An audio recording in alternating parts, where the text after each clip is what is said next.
বিহারের পর এবার বাংলায় হতে পারে এসআইআর বা স্পেশাল ইন্টেন্সিভ রিভিশন। হবে ভোটার তালিকা পুনর্মূল্যায়ন। এর আগে শেষবার বাংলায় ভোটার তালিকার পুনর্মূল্যায়ন হয়েছিল 2002 সালে। এবার খেল খতম হতে চলেছে রোহিঙ্গা এবং অনুপ্রবেশকারীদের। আর বেআইনিভাবে ভোটার কার্ড তৈরি করে নিলেও নিস্তার পাওয়া যাবে না, দেখাতে হবে নথি। খুঁজে বের করা হবে রোহিঙ্গা এবং অনুপ্রবেশকারীদের, এমনকি খুঁজে বের করা হবে বেশ কিছু গুরুত্বপূর্ণ বিষয়। ব্যাংক এবং পোস্ট অফিসের যে নথিগুলো সেগুলোকে খতিয়ে দেখা হবে এবং একই সঙ্গে সরকারের দেওয়া যে কোনো পরিচয়পত্র তাও কাজে লাগবে।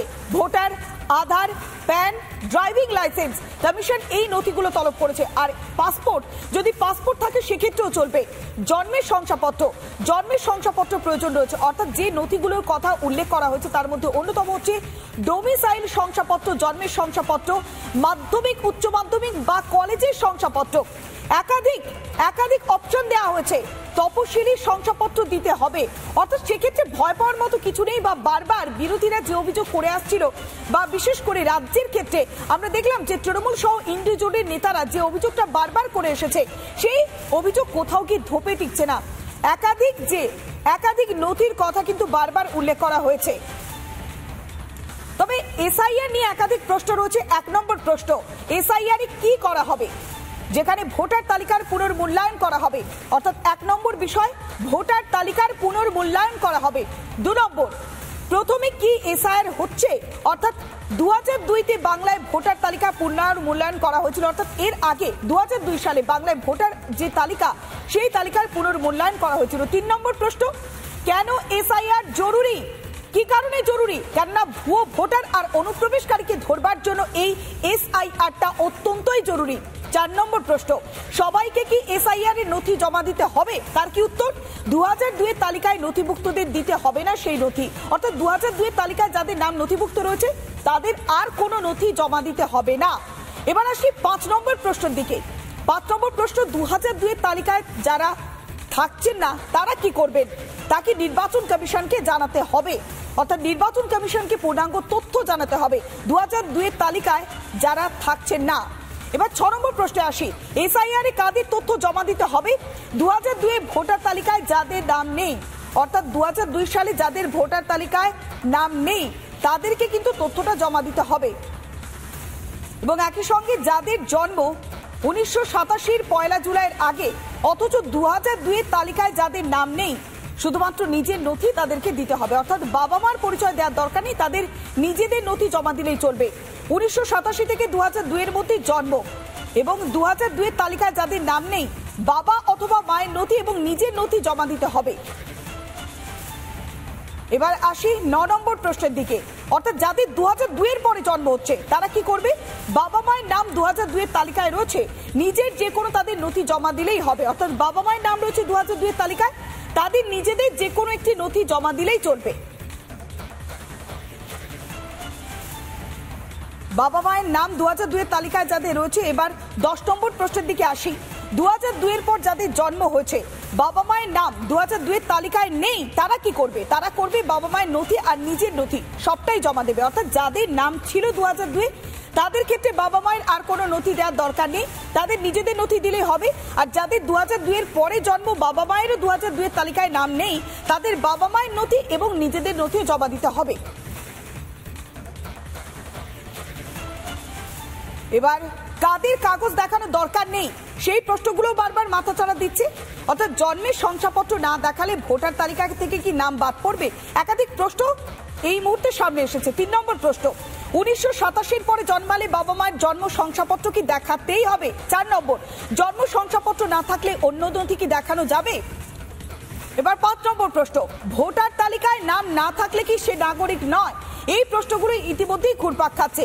অর্থাৎ কাদের কাগজ দেখানোর কোনো দরকার নেই, জন্ম শংসাপত্র না দেখালে কি ভোটার তালিকা থেকে নাম বাদ পড়বে, এই প্রশ্নটা উঠছে। 1987-র পরে জন্মালে বাবা মায়ের জন্মের শংসাপত্র কি দেখাতেই হবে? 4 নম্বর প্রশ্ন, জন্মের শংসাপত্র না থাকলে অন্য নথি কি দেখানো যাবে? 5 নম্বর প্রশ্নের দিকে এবার আসি, ভোটার তালিকায় নাম না থাকলে সে কি নাগরিক হবে না? অর্থাৎ নাগরিক বলে কি সে বিবেচিত হবে না? এই প্রশ্নগুলো বারবার উঠে আসছে। তবে ঠিক কোন কোন নথিগুলো দেওয়া প্রয়োজন বা যে ধোঁয়াশাগুলো তৈরি হচ্ছে সেই ধোঁয়াশা একেবারে নিরসন করেছেন আইনজীবী প্রসূন বৈদ্য। একবার দেখানোর চেষ্টা করি।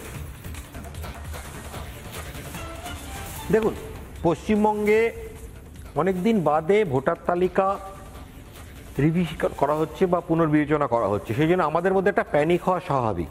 এবং রাজনৈতিক দল তাদের রাজনৈতিক স্বার্থে যে আমাদের ভুল বোঝাবে, এটাও স্বাভাবিক। কিন্তু আমাদের এটা মাথায় রাখতে হবে যে এটা একটা স্বাভাবিক প্রক্রিয়া, এবং সেই জন্যই নির্বাচন কমিশন আজকে 11টার ওপর ডকুমেন্ট দিয়েছে, যার মধ্যে পাসপোর্ট রয়েছে, যার মধ্যে পোস্ট অফিসের কার্ড রয়েছে, ব্যাংকের কার্ড রয়েছে, লোনের কাগজ রয়েছে, ইত্যাদি হাজারটা ডকুমেন্ট রয়েছে, যেটাকে আমরা নিজেদের ডকুমেন্টেশনের জন্য ইউজ করতে পারি। এবং সেটা কাদের জন্যে? যারা 1987 পরে ভোটার তালিকায় অন্তর্ভুক্ত হয়েছে। এত আতঙ্ক কিসের জন্যে, এটাই বুঝতে পারছি না। তাহলে আতঙ্কটা কি তাদের জন্য যারা 1987 পরে এসছেন কিন্তু তাদের পিতামাতা ভোটার তালিকায় নেই? কেন নেই? কারণ 87-তে যার জন্ম, 2003 সালে তার বয়স হয়েছে 13-3-16। তাহলে পিতামাতার জন্ম যদি 18 আর 21 হয়ে থাকে, তাহলে 21 আসলে 37 বছর তার পিতার বয়স। তাহলে একটা লোক 37 বছর বয়সে ভোট দেয়নি। একজন মহিলা 18 আর 16 34 বছর বয়সে ভোট দেননি। এটা কতটা বিশ্বাসযোগ্য? এবং এটা আমাদের খাওয়ানো হচ্ছে কেন? খাওয়ানো শব্দটা আমি ইচ্ছা করেই ব্যবহার করছি সাধারণে বোঝার জন্যে। যেটা আমাদের খাওয়ানো হচ্ছে, আমাদের গেলানো হচ্ছে, আমাদের বোঝানো হচ্ছে যে একটা লোক 37 বছর ভোট দেয়নি, হঠাৎ তার মনে হলো আজকে আমাকে ভোট দিতে হবে। একজন মহিলা 34 বছর ভোট দেয়নি, তার মনে হলো ভোট দিতে হবে। এটা কি বাস্তব? আমরা প্রত্যেক নাগরিকরা জীবনের প্রথম ভোটের জন্য উদ্গ্রীব হয়ে থাকি। 18 বছর বয়স হওয়ার উৎফুল্লে থাকে, এবার আমি প্রথমবার ভোট দেবো। ভয় পাওয়ার প্রশ্ন তাদেরই আসবে যারা কিছু লুকানোর আছে। ডকুমেন্টসের মধ্যে আছে হচ্ছে ঋণ প্রকল্পের কাগজ, ব্যাংকের কাগজ, passport, voter birth certificate, post অফিসের কাগজ, কোনো ঋণ প্রকল্প ইত্যাদি 11টা কাগজ রয়েছে, যেগুলো আমাদের প্রুফ করে আমরা এই দেশে এই তারিখের আগেও ছিলাম। এগুলো কেন?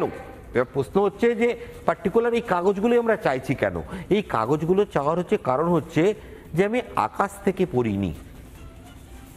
আজকে যে আমি এখানকার নাগরিক বলে নিজেকে দাবি করছি, আমি কিন্তু কালকে কাঁটাতার পার হয়ে আসি। আমার রোহিঙ্গা ব্যাকগ্রাউন্ড নেই, আমার বাংলাদেশি অনুপ্রবেশকারী নই, এবং যদি বাংলাদেশ থেকেও এসে থাকি তাহলেও আমার কাছে অপশন রয়েছে, বিকল্প রয়েছে সিএএতে নিজের নাগরিকত্ব চাওয়ার। কেউ তাতে মানা করছে না। ভয় পাওয়ার সম্ভাবনা তাদেরই রয়েছে যারা আজকে হঠাৎ করে ভোটার তালিকায় যুক্ত হয়ে গেল 2003-এর পরে, 2007-এর পরে, 2011-র পরে।